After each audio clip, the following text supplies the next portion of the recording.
Banjir bandang selalu kejadian tiap tahun ini ya. Jadi sebetulnya banjir bandang ini bukan peristiwa tahunan yang tidak sengaja, tapi ini sebuah gejala sistemik yang makin parah loh ya. Pemerintah tuh sebetulnya bukannya tidak tahu akar masalahnya. Tahu nggak? Yang jadi masalah adalah justru mereka adalah bagian dari akar permasalahan itu sendiri. Pejabat yang bermasalah itu adalah produk dari sebuah sistem politik yang bermasalah. Camkan ya kata-kata saya ini, bolo-bolo, bahwa kerusakan lingkungan dan sumber daya alam yang terjadi di negeri ini sesungguhnya berbanding lurus dengan sistem politik yang ada di negeri ini.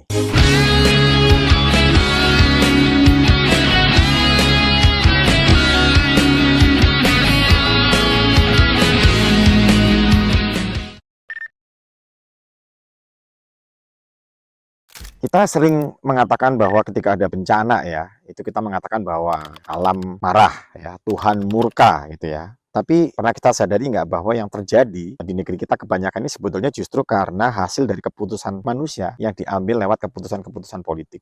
Kita tahu setiap kali banjir bandang muncul, itu kan para pejabat juga ikut muncul tuh, ya kan? Dan mereka jawabannya kebanyakan template ya. Kami akan atasi, kami akan evaluasi. Ya, itu kalimat yang lebih berkelanjutan daripada hutan lindungnya. Dan kita tahu bahwa kerusakan alam, ya, bencana yang terjadi, itu kan sangat terkait dengan kebijakan yang diambil oleh pejabat-pejabat setempat ya. Kita tahu bahwa di Indonesia ini izin-izin pembukaan lahan itu cukup longgar, kemudian tata ruangnya itu bisa dinegosiasi sesuai kepentingan ya. Kemudian ada kepentingan-kepentingan untuk ekspansi ya, industri-industri yang liar seperti itu, dan kemudian konsesi diberikan dengan standar yang sangat lembut, selembut suara mbak-mbak sales asuransi.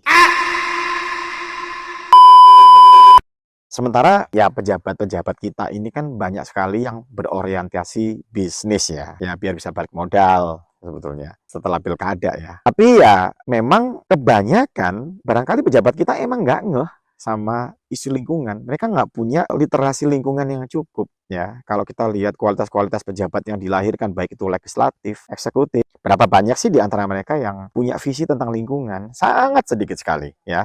Ya karena apa? Karena visi lingkungan itu tidak seksi. Ya. Pembangunan yang berorientasi lingkungan itu nggak bisa dipajak, ya, nggak mudah untuk dibuat flexing. Dan yang pasti nggak bisa menghasilkan modal 5 tahunan untuk pilkada. Makanya pejabat-pejabat kita itu kebanyakan ya fokus pada pertumbuhan yang singkat, ya, yang bukan untuk mikirin generasi berikutnya. Ya. Dan kerusakan lingkungan di negeri ini terus melaju dengan gigi 5. Makanya kalau sudah kayak gini ya, kalau dipikir-pikir di negara ini auditor yang paling rajin itu bukan BPK, tapi sungai. Ya, jadi begitu ada proyek yang lahirnya itu meragukan, air bandang langsung turun tangan, jadi mereka lebih jujur daripada laporan keuangan. Ya karena apa? Karena sungai itu polos ya. Sungai itu tidak peduli kamu pejabat, kamu orang kaya atau influencer ya. Kalau jalurnya kamu tutup ya dia buka cabang baru ya. Biasanya langsung masuk ke ruang tamu warga. Di awal tadi saya sudah katakan bahwa kerusakan lingkungan, kerusakan sumber daya alam di negeri ini berbanding lurus dengan sistem politik yang ada di negeri ini. Kok bisa? Kita tahu bahwa biaya politik di Indonesia itu sangat mahal. Kalau kamu mau jadi pejabat, wani piro, gitu kan? Semuanya mahal ya. Jadi mulai dari mahar partainya, kemudian alat peraga kampanye, pengondisian media, sampai ya harusnya kok masyarakat kita yang tambah matre gitu ya. Otomatis untuk menjadi seorang pejabat kan biayanya gede tuh ya. Berarti di balik pejabat-pejabat yang berhasil memenangkan kursi kekuasaan, di balik itu ada siapa? Ya, di balik itu ada para investor, ada para pengusaha ya, mulai dari yang kecil-kecilan menengah sampai yang pengusaha super kaya gitu kan. Itu biasanya yang sudah bermain di level-level provinsi, apalagi level negara ya. Nah, pengusaha-pengusaha yang biasa bermain di level politik tertinggi itu biasanya dari kalangan pengusaha kelapa sawit, tambang, ya, properti, mega properti, kemudian juga industri-industri yang ekstraktif lain. Itu bahkan bukan rahasia ya, bahkan kalau kita lihat di komposisi anggota parlemen DPR RI kita itu cukup banyak ya yang diwakili oleh para pengusaha. Mereka punya usaha tambang, ya, mereka punya usaha sawit. Maka demikian ya jangan heran kalau kebijakan yang dihasilkan itu adalah pro industri-industri yang ekstraktif seperti itu. Dan kalau mereka mengekstraksi lingkungan dengan merusak lingkungan, pejabat kita berani menindak nggak? Ya nggak bisa lah. Emang kamu berani menindak sponsor yang sudah berjasa mendudukkan kamu ke kursi kekuasaan ya. Jadi ya jangan heran kalau kebijakannya condong ke arah kepentingan bisnis, kepentingan kepentingan keselamatan lingkungan itu urusan nanti. Ya karena emang fakta sedihnya, hutan itu nggak menyumbang 2 miliar, sungai itu nggak bisa beli billboard, makanya kepentingan mereka gampang disingkirkan. Jadi memang dalam hidup ini kadang makhluk yang paling setia itu yang justru yang dilupakan ya. Jadi hasilnya kerusakan alam jalan terus, pelanggarannya nggak tersentuh, dan banjir bandang tinggal menunggu setiap kali musim hujan.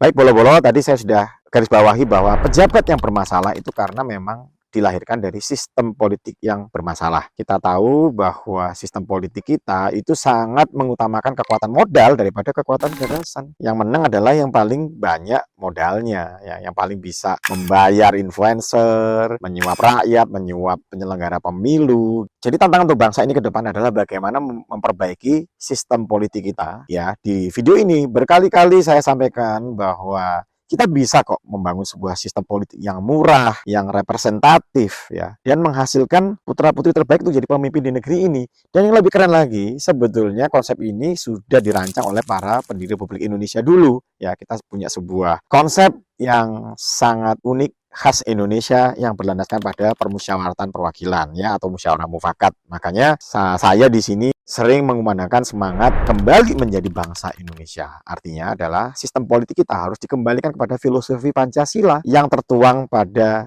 Undang-Undang Dasar 45. Sistem politik kita itu sebetulnya harus berlandaskan pada filosofi dari sila keempat, bahwa kerakyatan, ya, atau keberpihakan kepada rakyat itu hanya bisa diwujudkan apabila negeri-negeri ini dipimpin oleh orang-orang yang berhikmat kebijaksanaan. Mau presidennya, mau DPR-nya, mau kepala daerahnya, itu semua harus orang-orang yang punya hikmat kebijaksanaan. Dan hikmat kebijaksanaan itu hanya bisa dilahirkan lewat apa? Permusyawaratan perwakilan. Ya, kita mengangkat pemimpin-pemimpin terbaik itu dengan cara apa? Konferensi, diskusi, musyawarah, whatever lah. Ya, yang penting harus ada ruang berdebat tentang gagasan untuk membangun negeri, alih-alih dari pasar sekedar pasang baliho, sekedar distribusi, bagi-bagi amplop menjelang serangan fajar. Itu kan jadi seperti itu ya. Tadi saya mengatakan bahwa sistem ini harus representatif. Nah, kami juga tidak bosan-bosannya mengampanyekan sebuah gagasan masa depan, demokrasi tanpa partai. Ya, kalau nggak pakai partai, pakai apa? Pakai sistem lumbung. Silakan bolo-bolo untuk download, ya, linknya ada di deskripsi, karena kalau saya harus jelaskan panjang ya. Tapi yang pasti kita tahu bahwa konsep kepartean, ya, partai-partai hari ini sudah semakin tidak dipercaya rakyat, ya, tinggal pilihannya kita mau evaluasi atau mau kita lanjutkan sambil berpura-pura kita sedang